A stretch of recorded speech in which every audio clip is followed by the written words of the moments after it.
प्रशांत कोरटकर याला अटक करण्यात आल्याची माहिती सूत्रांनी दिलेली आहे। कोरटकरला तेलंगणामधून अटक करण्यात आल्याची माहिती सूत्रांनी दिलेली आहे।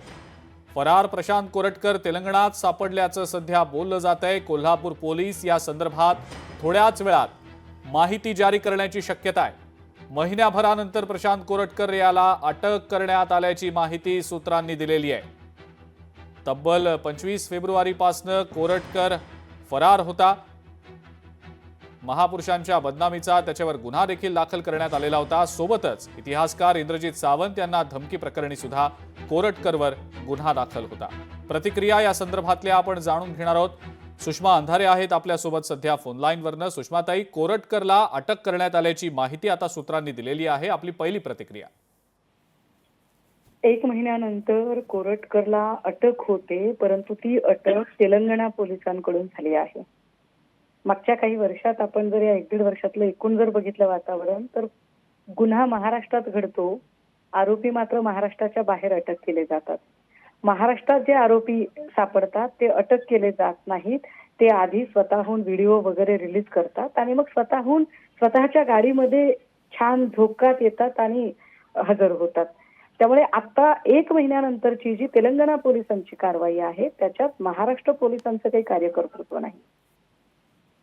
बरं, पण मग सुषमाताई, आता या सगळ्यामध्ये सातत्यानं मागणी तुम्ही देखील करत होतात, विरोधी पक्षातले इतरही नेते करत होते।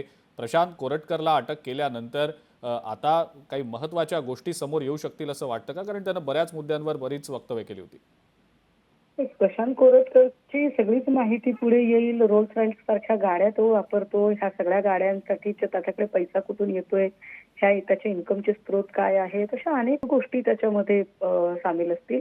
पण मुद्दा हा आहे की हे वारंवार का होतं। भगतसिंग कोश्यारी असतील किंवा राहुल सोलापूरकर असेल, प्रशांत कोरटकर असेल, सुधांशु त्रिवेदी असतील किंवा श्रीकांत भारतीय असेल, ही लोक सगळी भाजपचीच कशी असतात आणि ती वारंवार इथल्या महापुरुषांचा अवमान का करतात आणि हे पुन्हा पुन्हा होत असताना तात्पुरती मलमपट्टी करण्यापेक्षा सभागृहामध्ये महापुरुषांच्या सन्मानासाठी एक तातडीने कायदा करण्याची गरज आहे। ती कायदा करण्याची इच्छाशक्ती या सरकारची आहे का, हा खरा प्रश्न आहे। ठीक आहे सुषमाताई, खूप खूप धन्यवाद। तुम्ही लोकशाही मराठीशी बोललात, प्रतिक्रिया दिलीत त्याबद्दल। सुषमा अंधारे होत्या आपल्यासोबत फोन लाईनवरनं, त्यांनी त्यांची प्रतिक्रिया या संदर्भातली दिलेली आहे। आपल्यासोबत सध्या कायदेतज्ञ ॲडव्होकेट असीम सरोदे आहेत फोन लाईनवरनं। असीमजी, आपलं स्वागत लोकशाही मराठीमध्ये। आता प्रशांत कोरटकर तेलंगणामध्ये सापडल्याची माहिती सूत्रांकडनं मिळतीये, आपली या संदर्भातली पहिली प्रतिक्रिया। उशिरा का होईना प्रशांत कोरटकर सारख्या गुन्हेगारी प्रवृत्तीच्या बेताल वक्तव्य करणाऱ्या माणसाला अटक झालेली आहे, ही चांगली गोष्ट आहे। लोक लाजे खातर का होईना पोलिसांनी ही केली, त्यांना करावी लागली। महाराष्ट्रातल्या संपूर्ण जनतेच्या भावना आणि दबाव याचा विचार करून सरकारने आता प्रशांत कोरटकरला अटक केलेली आहे असं मला वाटते। प्रशांत कोरटकर ही एक प्रवृत्ती आहे आणि त्या संदर्भात बेताल वक्तव्य करणाऱ्यांचा आपल्या मनात राग किंवा चीड आली पाहिजे आणि त्याबद्दल कायमस्वरूपी उपाययोजना कशा होतील हे पाहिलं पाहिजे। प्रशांत कोरटकरला कोणत्या पोलिसांनी अटक केली मला माहित नाही, पण जर तेलंगणा पोलिसांनी अटक केली असेल तर नागपूर पोलिसांच्या सोबत त्यांनी ती कार्यवाही केली असेल तर त्या कारवाईनंतर कागदपत्र तयार करून प्रशांत कोरटकरला महाराष्ट्र पोलिसांनी ताब्यात घेणं, महाराष्ट्रात आणणं, त्याची वैद्यकीय चाचणी करणं आणि वैद्यकीय चाचणी केल्यानंतर त्याला कोल्हापूर पोलिसांच्या ताब्यात देणं ही लागणार आहे। कारण की मूळ गुन्हा जो आहे तो कोल्हापूरला नागपूरला झालेला एक FIR आणि जालना इथे झालेला एक FIR, दोन्ही गुन्ह्यांची सुद्धा ट्रान्सफर म्हणजे ते FIR सुद्धा कोल्हापूरला ट्रान्सफर होतील आणि तिन्ही FIR संदर्भातली आता कोल्हापूर चालेल।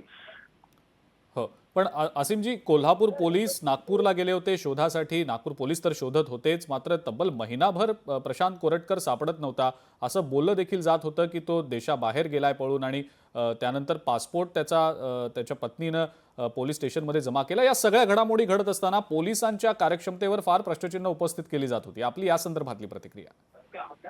नाही बघा, आपण साधारणतः पोलिसांना बळीचा बकरा ठरवतो, पोलिसांना आपण टार्गेट करतो, परंतु पोलिसांचं इंटेलिजन्स हे जागृत आहे पोलिसांचं इंटेलिजन्स हे दाबलं जाते, चिरडलं जाते आणि पायाखाली घेतलं जाते राजकीय लोकांतर्फे. त्यामुळे राजकीय लोक जे आहेत ते पोलिसांचा जो वापर आणि गैरवापर करतात त्याबद्दल मुख्यतः आपण बोललं पाहिजे. मला हे मुळीच पटत नाही की पोलिसांचं इंटेलिजन्स कमजोर होतं किंवा पोलिसांनी मुद्दामून त्याला सोडलं.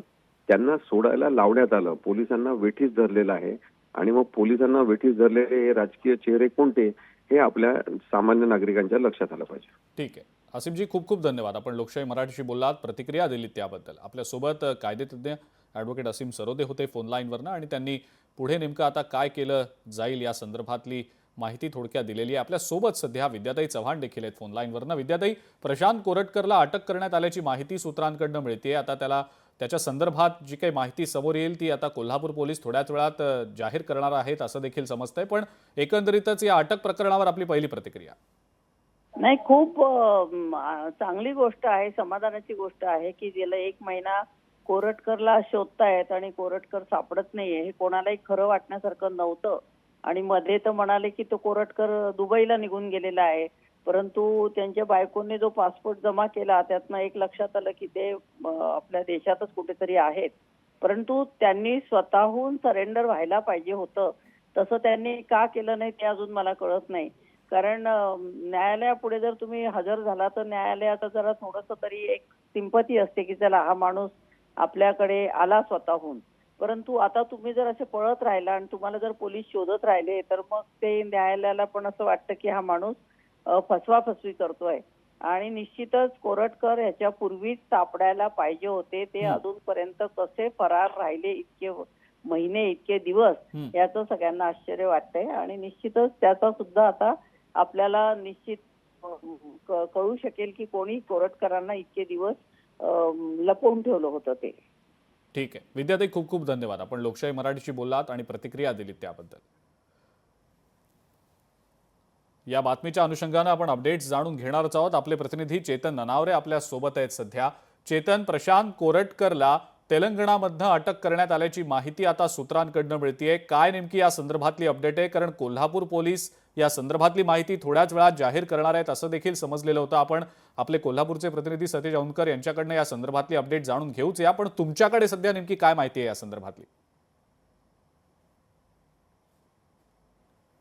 निश्चित अजिंक्य, साधारणतः 4-4:15 वाजण्याच्या सुमारास आज तेलंगणामधून प्रशांत कोरटकरला अटक केलेली आहे. 25 फेब्रुवारीपासून प्रशांत कोरटकर हे फरार होते आणि एकंदरीत ज्या प्रकारचं वक्तव्य इंद्रजीत सावंत यांना धमकी देताना वापरण्यात आलेलं होतं, ज्याच्यामध्ये छत्रपती शिवाजी महाराज असेल किंवा छत्रपती संभाजी महाराज आहेत यांच्या संदर्भात जो वादग्रस्त वक्तव्य केलं होतं, मात्र एकीकडे कोरटकर यांचा दावा होता की हा फोन कॉल मी केलेला नव्हता, तो माझा आवाजच नाहीये असा दावा करण्यात आला होता. मात्र ते पोलिसांना शरण जाण्याऐवजी फरार झालेले होते आणि सातत्याने आपण अर्थसंकल्प या अधिवेशनामध्ये पाहत आहोत. विरोधकच नव्हे तर सत्ताधारी पक्षातील अमोल मिटकरांसारखी काही आमदारांकडूनही सरकारला या संदर्भात जाब विचारण्यात होता. काही दिवसांपासून ही चर्चा रंगली होती की कोरटकर हा दुबईला पळून गेलेला आहे. मात्र हे सर्व दावे आता फोल ठरवत कोल्हापूर पोलिसांनी कोरटकरला तेलंगणामधून ताब्यात घेतलेला आहे. थोड्याच वेळामध्ये कोल्हापूर पोलीस आहेत ते या संदर्भातील अधिकृत माहिती देतील. मात्र लोकशाहीला जी खात्रीलायक सूत्रांनी माहिती दिलेली आहे, प्रशांत कोरटकर अखेर ताब्यात आलेला आहे. त्यामुळे आता विरोधकांना प्रत्युत्तर देण्यासाठी सत्ताधारी आमदार आहेत ते थोड्याच वेळात विधिमंडळाच्या परिसरात आपल्याला पाहायला मिळू शकतात. अजिंक्य, ठीक आहे चेतन, धन्यवाद. सविस्तर माहिती आपण दिली त्याबद्दल आणि या संदर्भातले अपडेट्स आपण तुमच्याकडनं सातत्यानं जाणून घेणारच आहोत. मात्र प्रशांत कोरटकरच्या अटकेला 1 महिना का लागला असा सवाल राष्ट्रवादी काँग्रेसचे आमदार अमोल मिटकर यांनी आता उपस्थित केलेला आहे. कोरटकरला उशिरा अटक हे नागपूर पोलिसांचं अपयश असल्याचं अमोल मिटकरींचं म्हणणं आहे. तब्बल 1 महिना पोलिसांच्या हातावर तुरी देऊन प्रशांत कोरटकर हा देशद्रोही, हा देशविघातक कृत्य करणारा, हा छत्रपती शिवाजी महाराजांचा अवमान करणारा एक नराधम आज तेलंगणामध्ये सापडल्याची चर्चा मी ऐकतोय. त्याला आता तेलंगणा पोलिसांनी अटक केली का हे आतापर्यंत मला माहीत नाही. पण 1 महिना त्याच्या घराला पोलीस प्रोटेक्शन असताना तो एकतर तेलंगणा हवाई मार्गे गेला, एक तर तो बाय रोड गेला. मग दोन्ही मार्ग जर त्यांना अवलंबले असतील तर 1 महिना त्याच्या अटकेला का लागला, उशिरा का होते? पण तेलंगणा पोलिसांनी जर त्याला अटक केली असेल तर पुढची प्रक्रिया एवढी भयंकर असली पाहिजे किंवा त्याला इतका वचक बसला पाहिजे. त्याच्या माध्यमातून महाराष्ट्र सरकारने संदेश दिला पाहिजे महाराष्ट्रातल्या प्रत्येकाला की उद्या चालून छत्रपती शिवाजी महाराजांबद्दल असा रात्री 12 वाजता दारू पिऊन कोणी अपशब्द वापरत असेल, अशा प्रकारे कोणाला धमक्या देत असेल, अशा प्रकारे राजमाता जिजाऊ साहेबांचा अपमान करत असेल, शंभूराजांचा अपमान करत असेल, तर असा भामटा हा देशद्रोहापेक्षा कमी गुन्हेगार नाही. लोकशाही मराठी ऐका, पहा, जागरूक रहा.